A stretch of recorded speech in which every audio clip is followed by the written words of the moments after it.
Kung saan na silang nag-aawitan habang sila ay sa iyong nag-aawitan. At sa ulit na pagsubok ang lumang sa kanila na maaaring naganap na sa kanila. Naging isang rin ng ganyan at bago ng ulit na ako.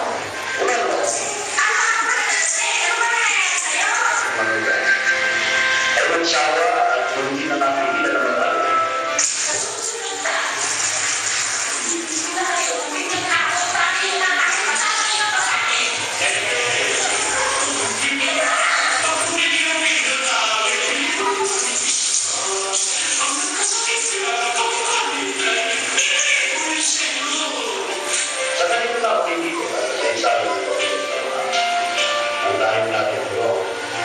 nagsisisi sa kanyang magiging pagkakulos at siya'y nagsisisi sa kanyang pagkakulos.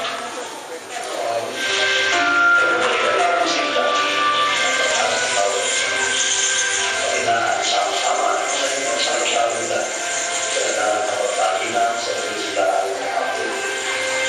Pagkakulit ko natin ngayon at sa pangalaman po kay buhay ang Panginoon. Kung saan, kadang-kadang ang pinakamatagal ng kapatid sa kanya ang pagsina ng buwan.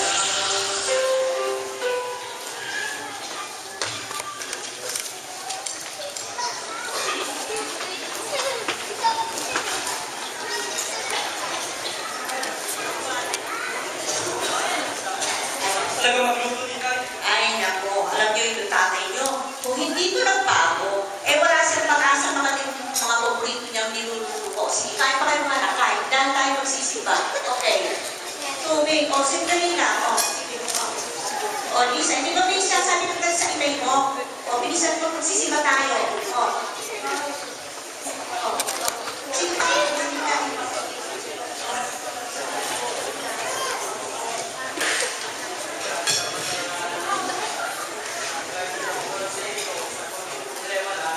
Nawala na agad ako ng pag-asa. Nakalimutan ko tuloy tumawag sa ating Diyos. Hayaan nyo, pinapangako ko sa susunod na linggo, sisimba tayo. Sisimba tayo mamaya. Bukas hindi na sa susunod na linggo. Mamaya na. O, sige. Gandang gabi po. Po si Kapitan. Ay, Kasama ko po si bagong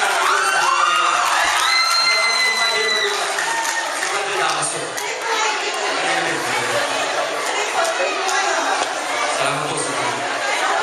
may pagpilitin namin at nagsip na yung panel. Hindi na ako din.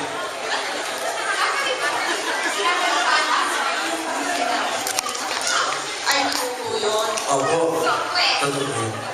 Nais namin kayo dito. Dahil fiesta naman. Oo.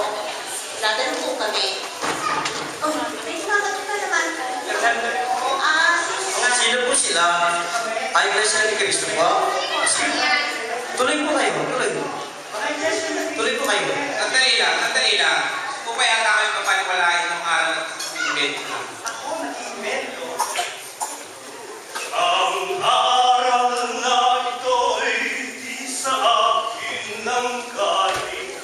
Pasuko ng Diyos na dapat niyo tanggapin. Pagkat ang tanging niyang banal na layunin.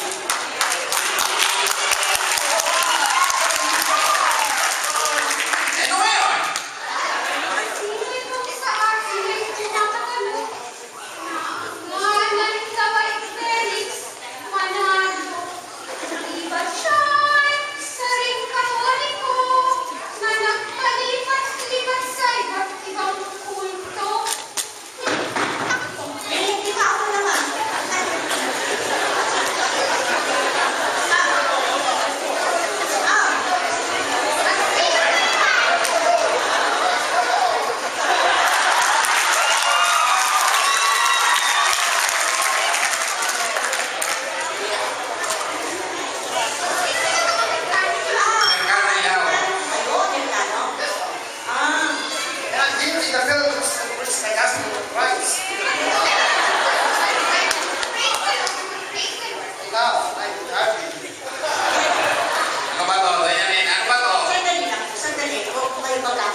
Tingnan nyo, ang mukhang matapatuloy kayo.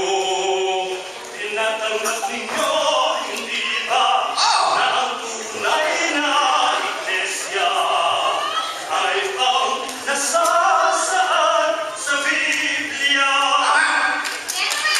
At ang iglesyang iyon ay may pangalang mapagkakakilanlan. Sino ngayon? Alam yung iglesia sa pangalang Iglesia Katolika. At may pahabol pang Apostolika Romana. Saan mo mababasa sa Biblia na iyong nalalala ang ngalan ng iglesia na iyong dinidensa? Patingin nga yung Biblia mo.